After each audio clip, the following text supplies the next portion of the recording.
Sa Showbiz Saksi, nakaabang na ang mga taga General Santos City para sa pagsabak ng kanilang kababayan si Shamsi Supsup sa Miss Universe 2011 bukas. Nakahanda na rin magbigay ng suporta ang Miss Universe Fanatic 4 na sumikat po sa YouTube noong nakaraang taon. Darito ang report. Kabado na ang mga kaanak at kababayan ni Shamsi Supsup sa General Santos City. Bukas na ang coronation night para sa Miss Universe 2011 at syempre hoping sila na magtatagumpay ang pambato ng Pilipinas. Pero para sa daddy ng Miss U contestant, manalo man daw o matalo, winner na si Shamsi. Actually, ako ang tatanungin bilang ama, panalo na yung anak ko. Confident din daw ang tinaguriang Fanatic 4 ng beauty pageant na makakapasok si Shamsi sa Miss U Finals.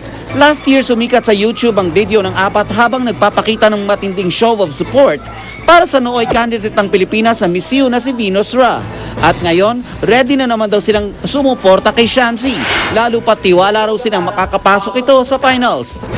Kakaibang araw ang kanilang pakulo this year. Imbis na mag-upload ng video sa YouTube, Ustream daw ang kanilang gagawin kung saan live na mapapanood ang kanilang mga reaksyon. Samahan nyo kami, yung mga fellow fanatic ng Miss Universe, samahan nyo kaming suportahan natin si Shamsi Supsup. Ang international star namang si Lea Salonga bumiyahe ng Sao Paulo, Brazil para mag-judge sa Miss U. At bagamat full support daw siya kay Shamsi, tinitiyak niyang magiging patas pa rin siya sa pag-judge. Everybody's chances are equal. On the physical side, it changes the minute questions and answers are when once that gets into it. Nelson Canlas ang inyong saksi.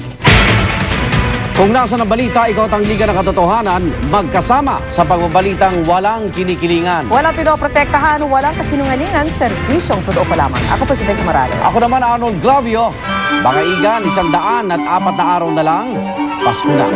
At susunod na po ang Eyewitness hanggang bukas. Sama-sama tayong magiging saksi.